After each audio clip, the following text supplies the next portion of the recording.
अगर आप हमारे चैनल पे नए हैं तो चैनल को सब्सक्राइब करो और बेल आइकन को प्रेस करो ताकि हमारी स्टडी से रिलेटेड वीडियो आप तक जल्द से जल्द पहुंचे।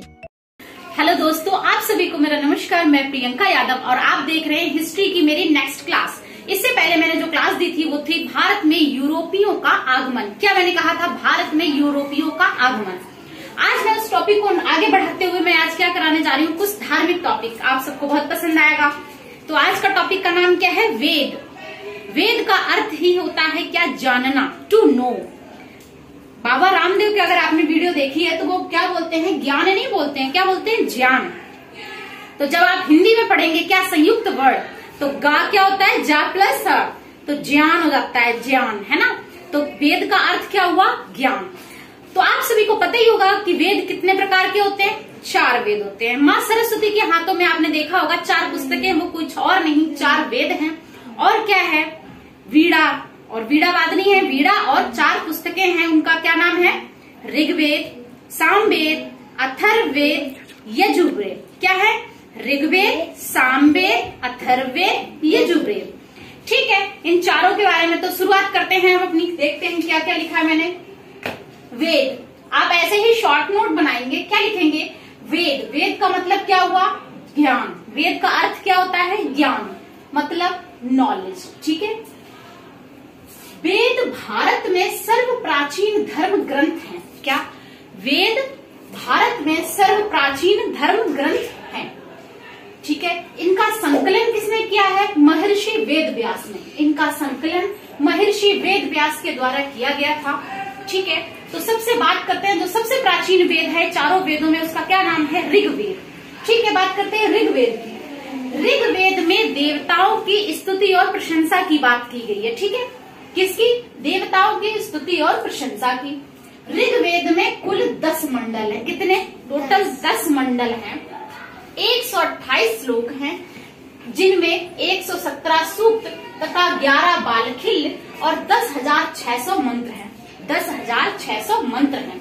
जो ऋग्वेद है कुछ और नहीं, एक पुस्तक है। जो ये पुस्तक है, ठीक है, ये हमारा वेद है। मान लो ये ऋग्वेद है। कौन सा वेद है? ये ऋग्वेद है।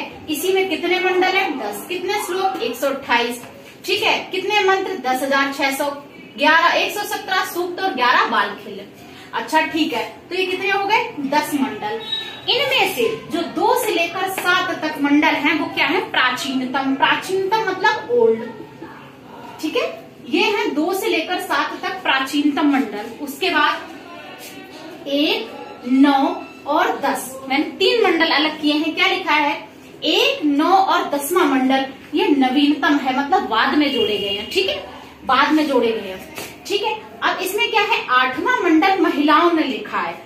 ठीक है। कौन सी? जो महिला साध्वी थी, जो महिला साध्वी है, उन्होंने ये 8वां मंडल लिखा है। ठीक है।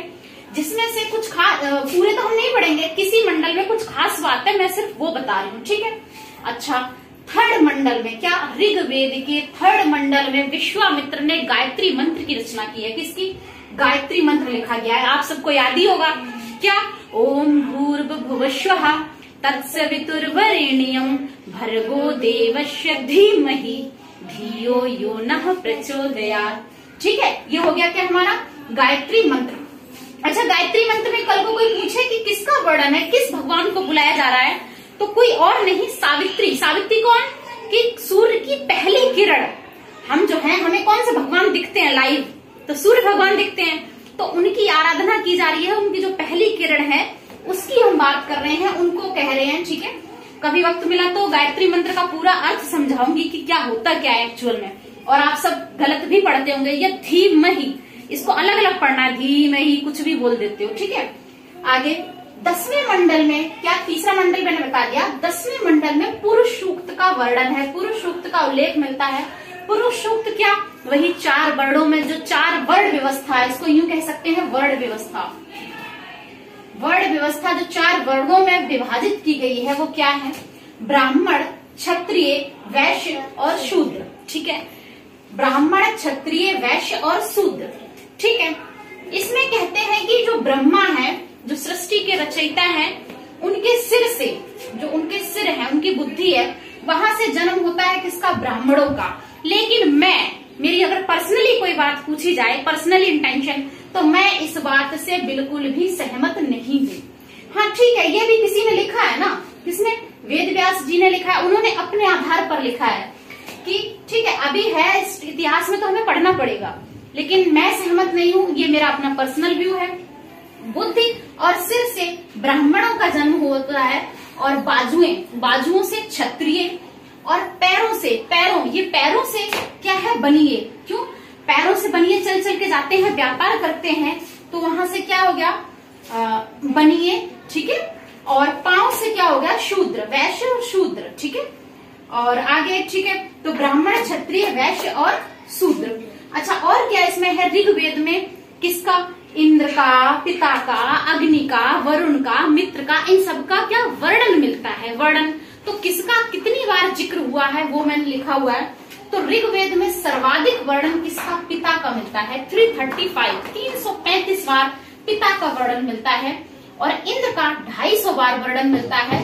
ये 250 बार वर्णन क्या मतलब इस पुस्तक में, इस ऋग्वेद की पुस्तक में पिता का 335 बार और इंद्र का 250 बार, अग्नि का 200 और मित्र व वरुण का भी वर्णन इसमें मिलता है। ठीक है, मैं इस बात को कह रही थी, मैं क्यों नहीं सहमत हूँ।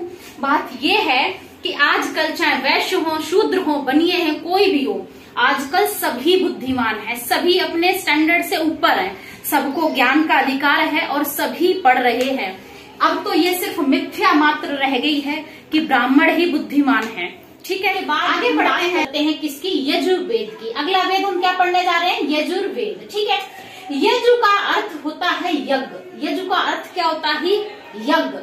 इसका अर्थ ही यज्ञ होता है, तो इसमें क्या होगा, यज्ञों में नियम, कायदे, विधियां, जो भी कानून होते हैं वो सब किसमें होंगे, यजुर्वेद में। तुम्हारी पूजा पाठ कैसे की जानी चाहिए, हवन कैसे करना है, कैसे नहीं करना है, सारी विधियां कहाँ पे मिलेंगी आपको, यजुर्वेद में। अच्छा, इसका पाठ करने वाले को अध्वर्यु, क्या होते हैं, अध्वर्यु कहा जाता है। और यजुर्वेद 2 भागों में विभाजित है। किसमें, 2 पार्ट में विभाजित है। पहला है कृष्ण यजुर्वेद। कृष्ण यजुर्वेद जो है वो गद्य में है, किसमें, गद्य में। और जो शुक्ल यजुर्वेद है वो पद्य में है। ठीक है, अच्छा, तो यहाँ पे तुमने देखा कि दोनों में है, हाँ बिल्कुल सही सुना। यह एकमात्र वेद है जो गद्य और पद दोनों में रचा गया है।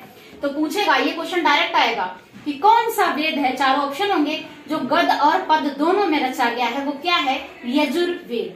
उसके बाद हम बात करते हैं सामवेद की।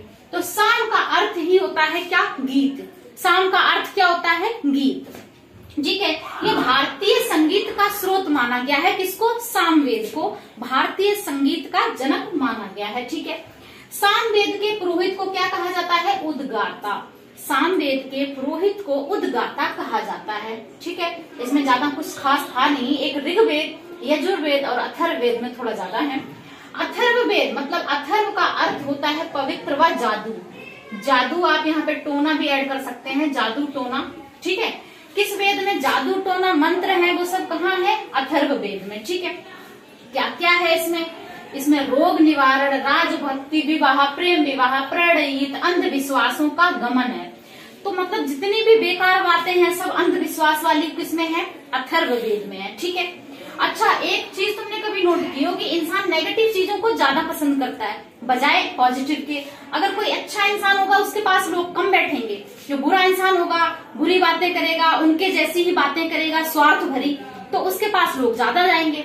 तो यहाँ से एक बात और निकल सकती है कि चारों वेदों में सबसे ज्यादा लोकप्रिय, हमें साफ साफ दिख रहा है, इसमें अंधविश्वास है, इसमें गलत चीजें हैं, इसमें जबरन काम कराए जा रहे हैं, वो सब क्या है, अथर्ववेद में। और वही लोगों का क्या है, लोकप्रिय वेद है। देखो क्या क्या बात है। ठीक है, और यही सर्वश्रेष्ठ वेद माना गया है। तो ठीक है, जैसा लोगों को पसंद आएगा वही तो मटीरियल आएगा, क्यों भाई। उसके बाद और क्या है इस अथर्ववेद में, इसमें राजा परीक्षित का वर्णन किया गया है। ठीक है, और इसी में इतिहास शब्द का भी उल्लेख मिलता है। तो डायरेक्ट क्वेश्चन आएगा कि किस वेद में राजा परीक्षित का जिक्र हुआ है, तो अथर्ववेद में। और इतिहास शब्द कहाँ पे मिलता है आपको, अथर्ववेद में। इस हिसाब से हमने चारों वेद कंप्लीट किए, कौन से, ऋग्वेद, यजुर्वेद, सामवेद और अथर्ववेद। ठीक है, अब इन वेदों के कुछ उपवेद होते हैं, उनके बारे में जानते हैं। तो प्रत्येक वेद का एक उपवेद होता है। तो ऋग्वेद का पहला क्या है, ऋग्वेद का उपवेद है क्या, आयुर्वेद। आयुर्वेद में इसमें किसका वर्णन है? चिकित्सा शास्त्र से संबंधित है, ठीक है। यजुर्वेद का उपवेद क्या है? धनुर्वेद, ठीक है, इसमें युद्ध कला से संबंधित है।